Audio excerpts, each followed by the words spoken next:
Another car, another video. Welcome to Map Auto mga buddy. And for today, we have another car to review. And this time, it's the 2024 Toyota Rush GR. At ano nga bang gagawin natin dito? Hindi ko na bubusisiin ang design, pero bubusisiin ko kung bakit to naging GR o Gazoo Racing. Titignan natin ang mga creature comforts and features ng GR Rush. Dadrive natin yan. Yan ang hindi makakatakas sa atin. Diretso na tayo. NVH, performance test drive, braking test, handling test, syempre yung akyatan test sa sungay, vibrato test, yung mga testing na ginagawa natin mga buddy. So let's do this!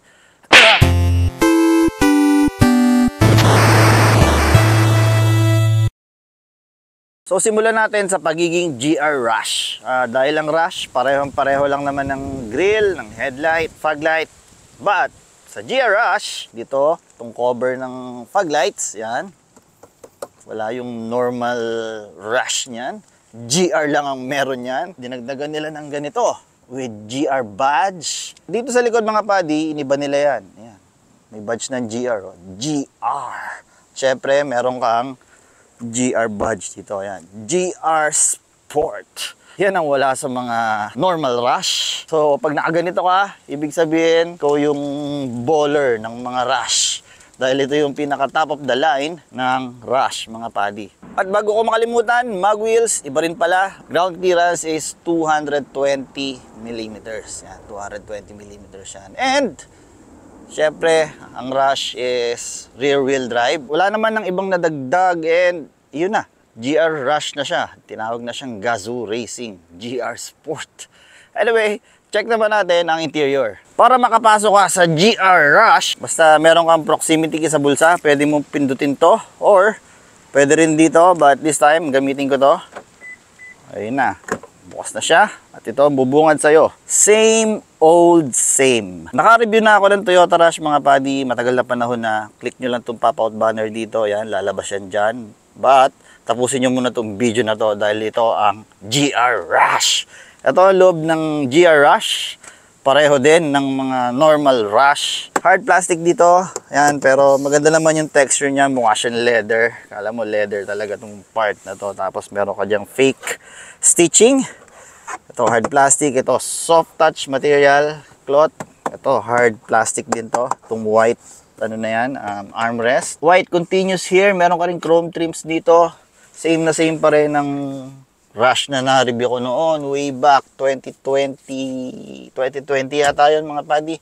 Same dashboard, infotainment, di ko na maalala kung pareho ba sila, but this one has Apple CarPlay and Android Auto. Dito naman sa baba ng infotainment system, nandito yung climate control or aircon controls. Rotary knob siya with LCD display dito. Ito naman 12-volt socket, classic 12-volt socket, wala kang USB port dito, and simple cubby or lalagyanan dito na mababaw lang mga buddy. Pababa dito, ito naman yung transmission lever mo.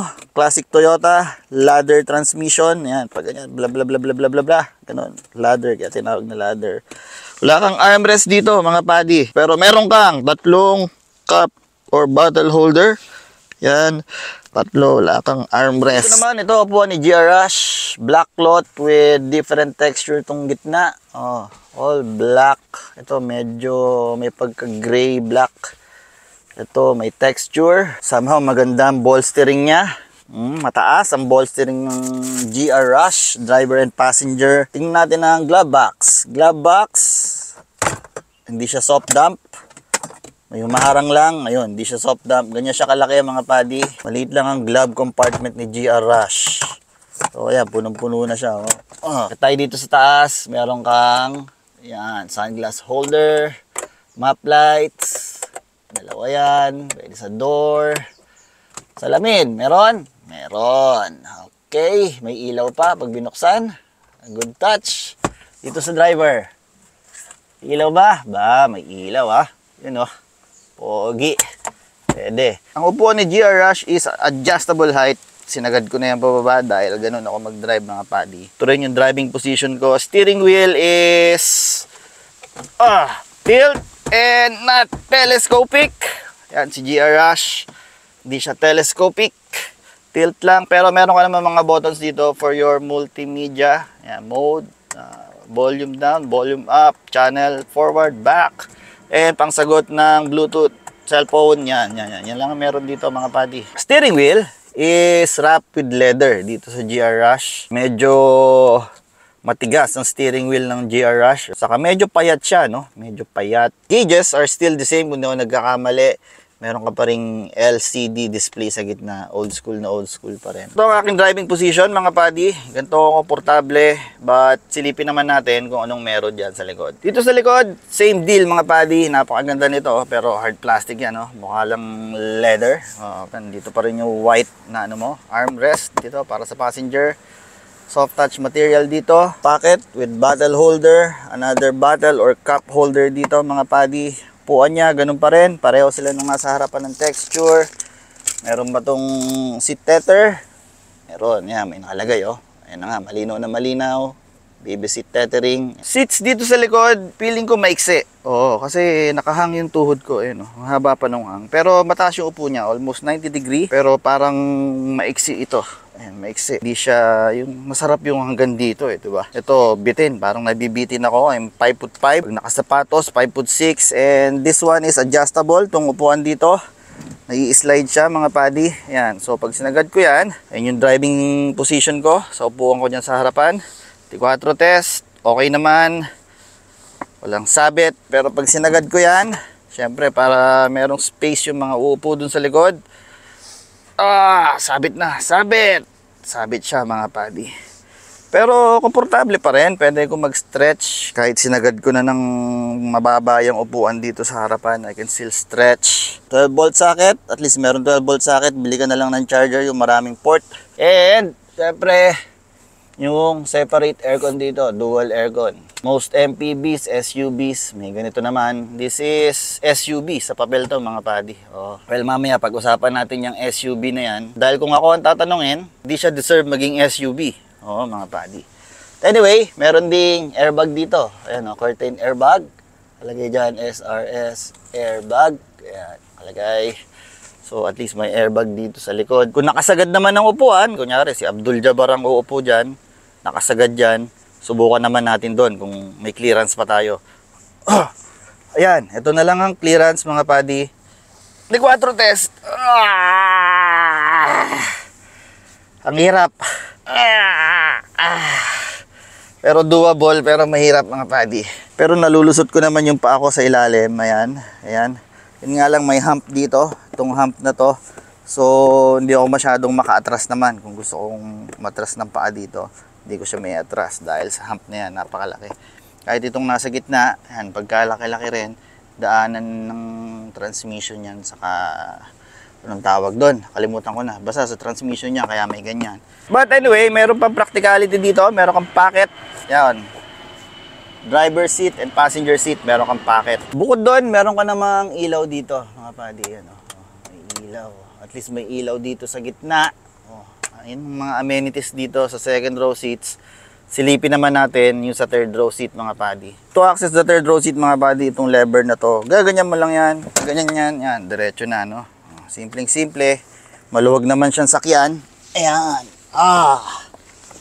Itong upuan dito, reclinable ba to? Is it? Is it? So, ito na yung pinakasagad na recline. Pero, ayan, adjust pa siya, ayan, oh. Ito nyo. Re-recline siya with this lever dito sa likod. Nandiyan siya.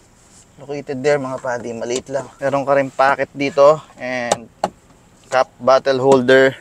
Kaliwaan yan. Pero dito sa side na to mga buddy, merong 12 volt socket.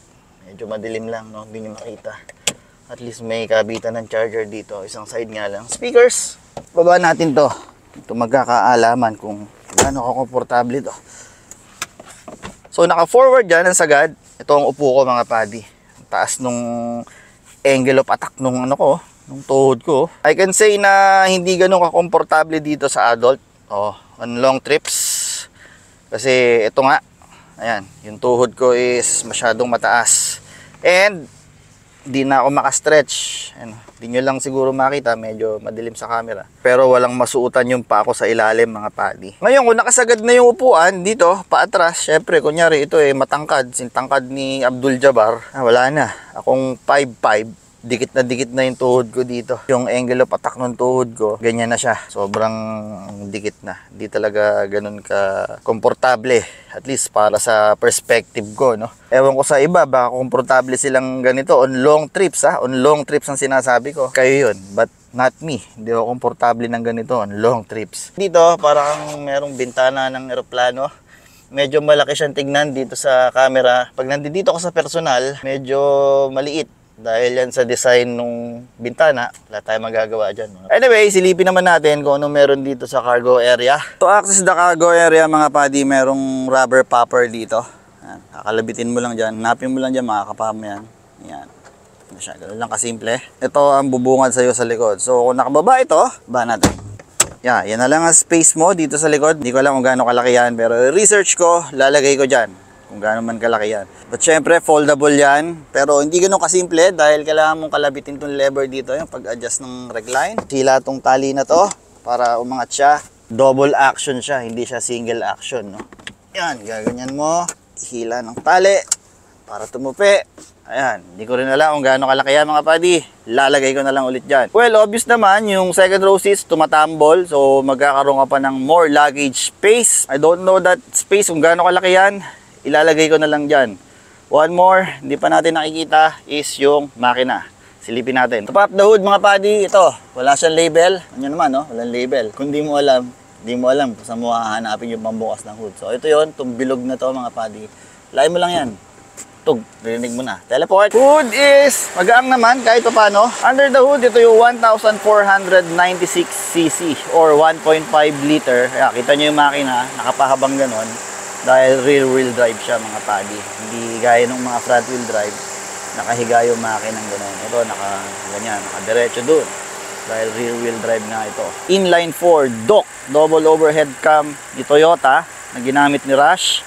And this produces 102 horsepower and 134 Newton meters of torque, mated to a automatic transmission. Alam ko, 4-speed automatic transmission to na torque converter. So sa mga hindi nakakaalam, ito ay joint venture ng Toyota at Daihatsu. To prove that, ayan, tingnan nyo, mga padi. Daihatsu Motor Company Ltd. Diba? Daihatsu, made in Indonesia. Anyway, wala naman na tayong dapat pag-usapan pa dito sa GR Rush na to dahil yun lang naman ang naiba, body kits, and call it a day, call it the GR Rush. Hindi na lang natin nagagawa dito is take it for a drive, so let's do this. Alright, mga padi, driving the 2023, correction lang, 2023 Toyota Rush GR. Hindi ko alam paano naging GR to. Just added body kits and call it GR. Yun lang ba ang basihan kaya naging GR tong Rush na to? I'm not sure, pero let's take it for a drive, mga padi. So let's start with the steering wheel. Steering wheel is effortless. Kahit pumaparada ka o nagmamaniubra ka, hindi ka mauubusan ng calories dito sa kakamaniubra. Preno naman, ganda ng pressure point. Oo, may kataasan din. Saka hindi siya bitey. Yun ang maganda dito sa city driving, hindi siya bitey. So madaling i-modulate. But hopefully, pag medyo high speed, malakas siya, no? This has 36 plus 1,000 kilometers on the clock. Hindi ko sigurado kung napalitan na yung brake pad na yan. But yun ang feel niya for now. Hindi siya ganun ka-bitey. And maganda yung pressure point niya, mataas. Throttle pedal, napakalambot, mga padi. Maganda yung mga throttle pedal na gusto ko eh. Steering wheel, is it sharp? Not at the moment. Oo, sa center, parang yan, halos wala nang nangyayari. So mag-NVH na rin tayo, dire-diretso na to. Kaya pagpasensyahan nyo na, medyo mahaba na naman tong video na to. At 100 kilometers per hour dito sa expressway, pag may humahampas na hangin, woof, woof, naririnig ko siya, mga buddy. RPM niya is at almost 3,000 RPM. So medyo rinig mo na yung makina dito. Vibration sa makina, wala naman. Smooth naman. Ayan. Walang nagbabibrate sa manibela, walang nagbabibrate dito sa upuan. Smooth naman siya at 100. Pero ang nagbabibrate dito is yung suspension pag nalulubak ka. Masyadong firm ang suspension nito. Ang ride nito, mga padi, reminds me of Suzuki Espresso. ganun siya katigas. Dahil nga siguro SUV to. And okay naman kasi rear wheel drive siya eh. So okay lang tawaging SUV. Pero subukan pa natin ng mahaba-haba kung karapat dapat nga bang tawagin tong SUV, at least sa libro ko. Kasi para sa akin ang isang SUV, as in yung SUV talaga, hindi yung crossover SUV. SUV para sa akin mga buddy, torquey, yung pwedeng magkarga na hindi nahihirapan ng makina. Ito kasi gasoline engine na 1.5 liter na wala namang turbocharge or force induction, wala naman. But let's do more NBH dyan sa Calax. Welcome to Calax mga buddy, where we will do more NBH. Vibration muna tayo sa suspension. Maano to eh, konting bump. Ramdam na ramdam mong nagre-react yung sasakyan. Itong rush, matagtag siya. So yan, yung vibration na yan, maganyan siya oh. Tapos pag may nadadaanan siyang medyo lubak na kaldag talaga. Actually, lagay na natin sa H to, harshness. Ganun yung sasakyan mga buddy. Lalo na dito sa Calax, hindi ganun ka-smooth. So, ramdam na ramdam mo yung niya, yung damping niya. Medyo may pagka-harsh talaga ang ride ng Toyota Rush. Siguro, ang aim ng Toyota dito is kahit kargahan ng mabigat, kaya ganyan ka-firm yung suspension. Para sa akin kasi, kulang sa torque eh. Kung kaargahan mo to ng mabigat, underpowered siya. Ganyan katigas yung suspension, sasakyan mo ng marami or kung ano mang gamit. Tapos babiyahe mo, parang sisigaw yung makina. Rinig ko talaga yung makina, pero hindi naman nakakabulaha or ano. Saka kaya siguro 4-speed lang, wala naman siyang torque na malakas para hilain yung kotse. Kaya dapat lagi siyang nasa mataas na RPM para tumakbo ng yung kotse, mabilis-bilis. Hopefully, napipick up ng microphone natin yung tunog ng makina saka yung tunog ng hangin. 3,000 RPM lang yan mga paani. Harshness, kung 10 ang pinaka-harsh, 6.8 to 7, ganun. Pero malalaman natin yan sa sungay. Doon talaga matalbog doon, malalaman natin kung gaano ka-harsh to mga paani. At anyway, takbo tayo sa Twisties. Syempre, dyan tayo sa may Sampaguita, Burgring. Welcome to Sampaguita, Burgring mga padi, where I drive pretty fast to check the car's handling, braking. Although itong Toyota Rush, hindi naman talaga siya para sa mga ganung bagay. Pero wala naman nagsabing hindi pwede. Kaya lahat ng kotse tinetesting natin, kahit makarenta ako ng van, gagawin ko rin yun eh. Mag-spirited driving tayo to see kung anong handling neto sa Twisties. Kung ganyan ang mga trip nyo sa buhay, lagi kong pinapaalala, ingat-ingat lang. Kung hindi nyo tanaw yung kasalubong or blind, huwag nyo kakainin yung kabilang linya. Siyempre, delikado yun, di ba? Pero kung tanaw nyo naman, sa malayo, safe, banat lang. Dahil ito nga ay wala namang manual mode. Ang pinaka-manual mode lang nito is paglaruan mo tong transmission. So doon na lang natin gagawin. Alright, magma-manual mode na lang tayo gamit tong 2, 3, ganyan. Then D. Okay.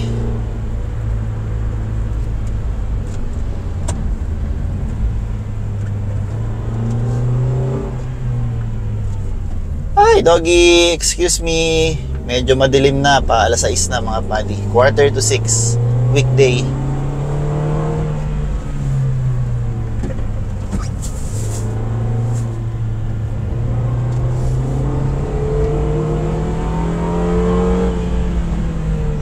Tumunog ah.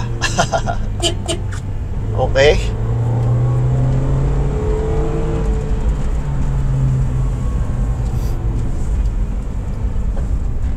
Suspension nito matigas eh. Masarap gamitin pag mga ganito na eh. Mga liko na ganyan, ramdam mong planted siya, hindi siya masyadong humihiga. Hindi ko sinasabing para sa ganun to ha, pero pwedeng mangyari, di ba? Bawa eh, nagmamadali kayo, nasa Twisties kayo, pwedeng mangyari.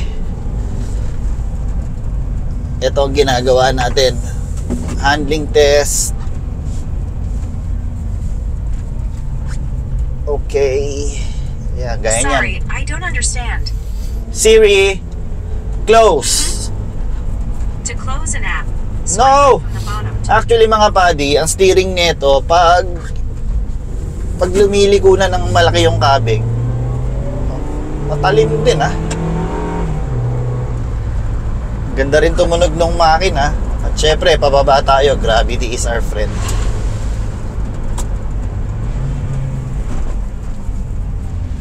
At least ito, nalalaro-laro ko yung transmission.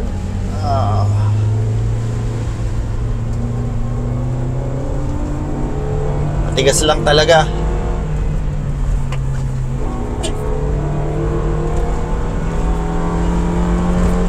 Haba nung second gear.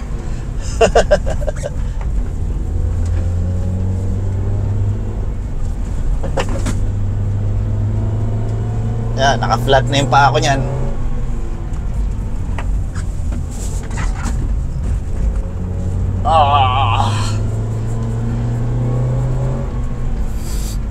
Mataas ang ball steering nitong mga upuan pero hindi siya ganun ka supportive. Kasi malambot yung foam.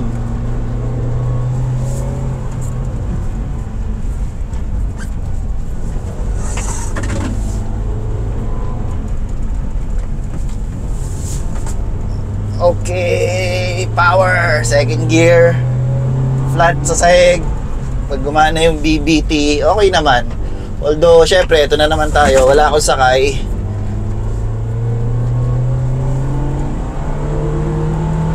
Haba no second gear, oh. Brakes, ganda, sarap gamitin. Sana lang hindi rin magbago. Second gear, flat, wala.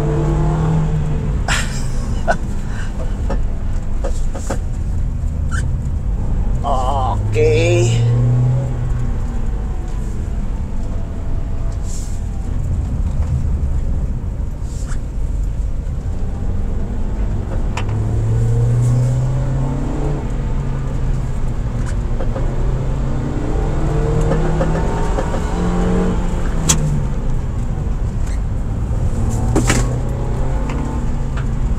Yeah.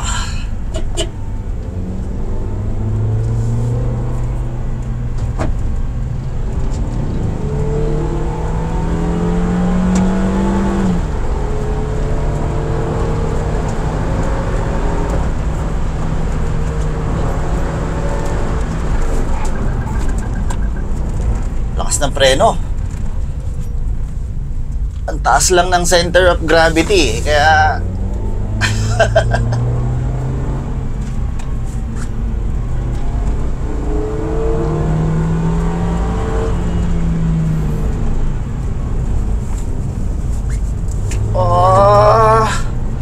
ito masarap pag rear wheel drive eh. Nararamdaman mo galing sa likod yung puwersa.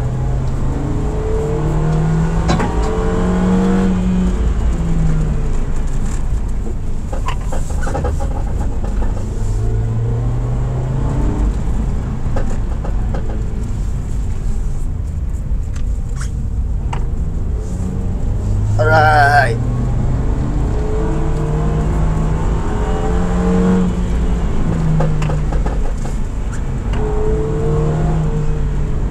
Saka maganda dito, multi-link yung suspension niya sa likod.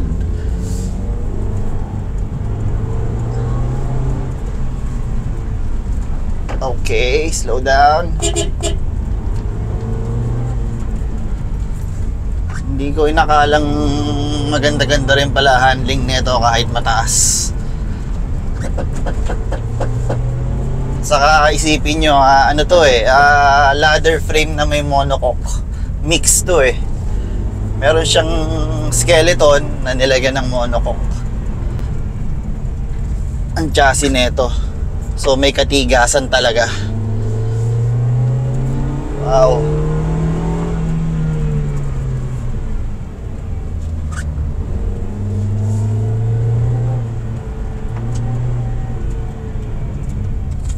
Brakes, okay pa rin. Ganda ng view. Woo.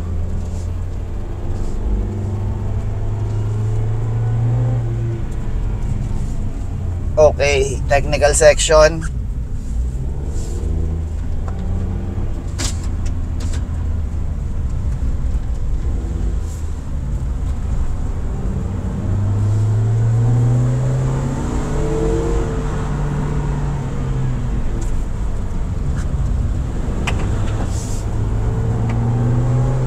Ha.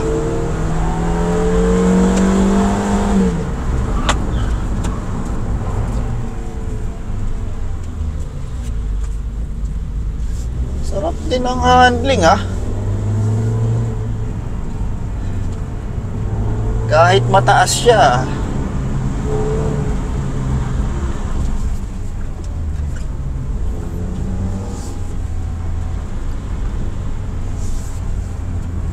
Ah.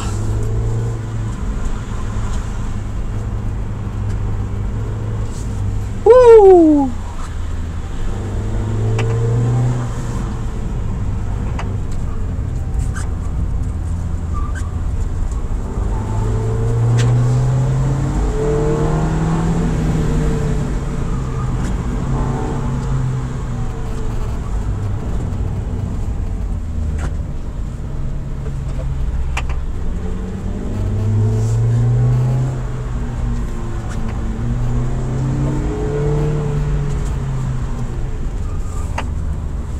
Alright. Masarap siyang downhill. Tingnan natin yung uphill.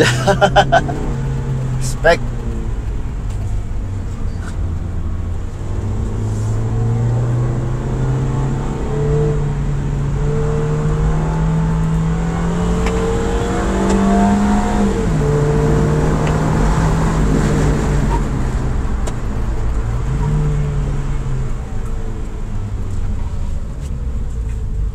Okay.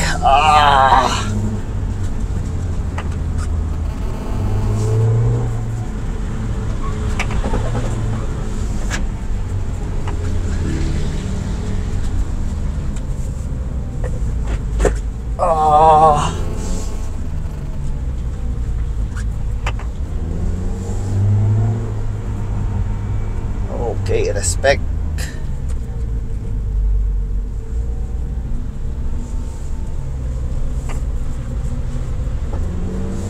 Tigas talaga ng suspension niya eh. Konting bump nararamdaman ko dito sa tiyan ko eh.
Ganda pa rin ng preno.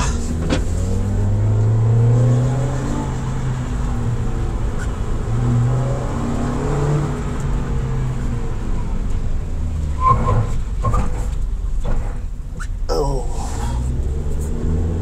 Nice view.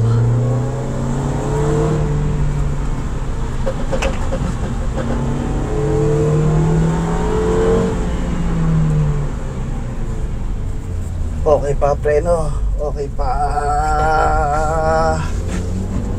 Spec.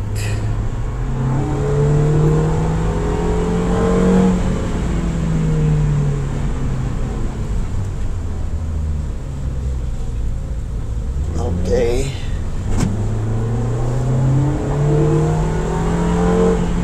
Nag-BVVP.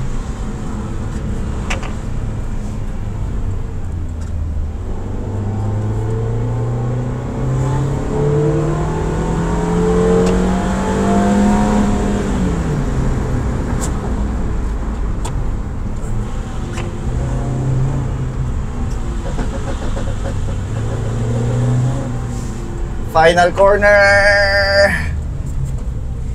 Yes. Woo.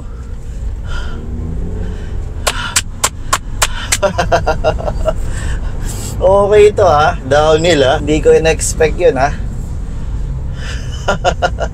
Sarap niya pag mag-isa ka, wala kang sakay, wala kang iniintinding weight. Pero hindi naman ganun lagi ang sitwasyon, di ba? At least sa mga interesado dito, may idea na kayo kung anong magiging handling nito pag winasiwas-iwas mong ganun sa twisties. Okay naman, sharp siya kapag malaki na rin yung angle ng ligo. Saka very predictable nung tail niya. Kasi pag nag-hard braking ka, umaangat yung puwet, nararamdaman ko medyo umaangat. Pero okay naman. Predictable naman kung alam mo ang ginagawa mo. Hindi naman siya basta-basta bumibitaw. Steering wheel, napakagaang, hindi ako napagod. Hindi siya bumibigat. Ayun lang ang ano dito, hindi mo ma-feel. Lumiliko, syempre, pag niligo mo. Pero alam mo yun, yung analog na analog talaga yung feeling. Yung mga kotse nung sinauna. Yung mga 90s, 80s cars yan. Pag lumiliko, ramdam na ramdam mong lumiliko. Kahit may power steering. Ito kasi mga kotse ngayon, ano eh, pang Gen Alpha eh. Sobrang gang ng manibela. Komportable siya sa twisties pag winawasiwas mong ganun ha. Hindi siya nakakatakot. Hindi siya yung feeling na parang tataob ka. Pero yung upuan, ito lang downside sa upuan. Ang laki ng bolstering pero sobrang lambot kasi ng foam. Kaya wala rin, parang wala ring tulong kung ganun ang gagawin mo. Pero syempre, since this is Toyota Rush GR GR Gazoo Racing, mostly hindi mo naman ginagawa yung mga ganun, diba? Sa ganitong sasakyan, SUV, MPV. But anyway mga padi, dyan naman tayo sa Sungay. Welcome to Sungay mga padi. Dito natetest natin yung transmission, kung paano siya magre-react sa mga paahon. Hindi natin siya papakialamanan, pero halfway pakialamanan natin. Tingnan natin kung ano mangyayari. Saka dito matetest ko rin yung vibrato test na tinatawag ko, dahil dito sobrang ano yung kalsada, rough. Kaya ramdam na ramdam mo dito yung mga uneven surface, lalo na pag ganito yung suspension ng sasakyan. Yan, nararamdaman ko na kagad dito. O yun, nag-downshift siya. Mostly ang pa ako dito is steady lang. Tingnan natin kung mahihirapan siya dito. Unang twisties, downshift. Ramdam ako nag-downshift. Second gear yan. Third gear. Okay. Ito, paahon na naman. Downshift sa second gear. Okay ah. Hindi niya hindi mo kailangan baunan para lang mag-downshift. At ito na ang ating vibrato test. 3, 2, 1.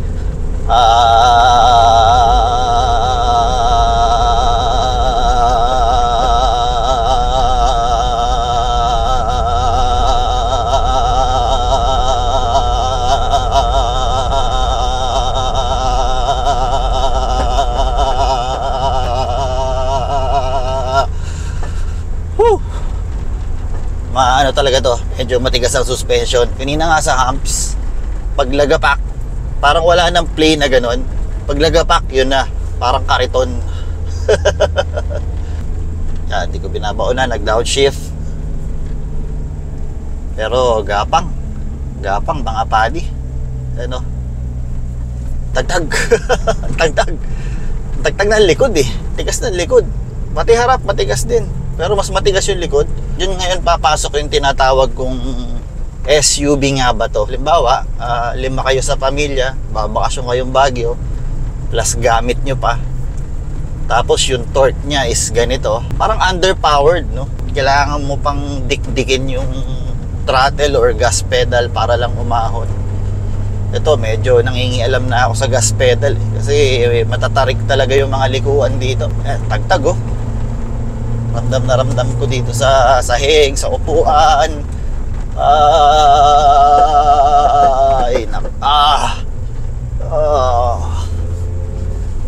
suspension niya pang mga SUV. Naalala ko yung Fortuner nun, matagtag, parang ganito. Yung mga sinaunang Fortuner. Tapak. Downshift.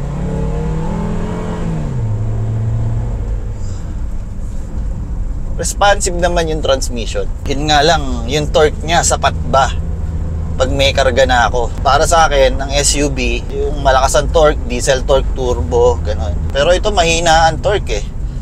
Parang bitin talaga. Dapat dito, at least makina ng Innova na medyo detune, no? Ano ko lang naman yun, kathang isip. Anyway, more sungay. Another twisties. Pakialaman na natin transmission. Yan, second gear. First gear pag binaunan. Third gear. Balik sa second gear.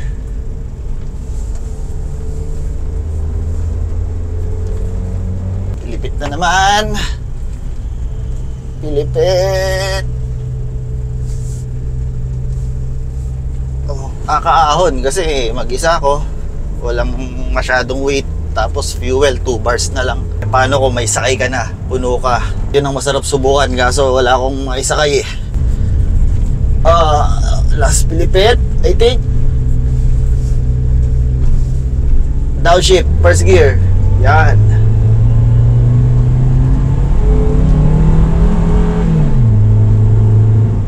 So far nakaahon naman siya. Yun nga, wala tayong sakay mga buddy. Pero verdict lang, feeling ko lang underpowered to. Kung puno ka na sa flat surface, okay lang to. Pero sa mga ganung ahonan, sigurado sisigaw ang makina nito mga buddy. Bitin sa torque eh. Kung siguro nilagyan to ng diesel na turbo na detuned ng Innova, pwede. O kaya yung 2 liter ng Innova rin na gas, somehow pwede na yon. Mas maliit tong kahan nito kaysa sa Innova. But since joint venture nga to with Daihatsu, hindi ko alam kung anong pinlano nila para dito. But anyhow, yan ang ating hardcore test drive sa 2023 Toyota Rush GR. Kung di ka pa subscriber, please do subscribe. Dutin mo lang ng dutin yung subscribe button dito mga buddy para dumami pa ang aking subscribers at makatulong sa akin. Malaking tulong po yan. Salamat po sa 100k subscribers. Di ko po inaasahan na ganun ang nangyayari. At kung nakatulong sa inyo itong review ng 2023 Toyota Rush GR, halimbawa plano nyo bumili ng Toyota Rush, naghahanap kayo ng review at nakatulong sa inyo to, or di naman kaya na-enjoy nyo lang yung test drive natin sa Twisties saka sa Sungay, pakihit naman yung like button para ma-widespread yung video, maraming makapanood. At the same time, syempre pag maraming nakapanood, malaking tulong po sa akin yan. Again, maraming salamat po sa 100,000 subscribers na naniniwala at natutuwa o nabibwisit, kung ano man dahilan nyo at nag-subscribe kayo sa channel na ito. maraming salamat po. At iyan nyo po, patuloy po akong magre-review ng mga bagong darating na auto, mga lumang auto, mga nire-request nyong auto. Sa mga darating na panahon, basta kaya kong bayaran, kaya kong rentahan, re-reviewin ko po yan. At kita-kita tayo ulit on another day, another car.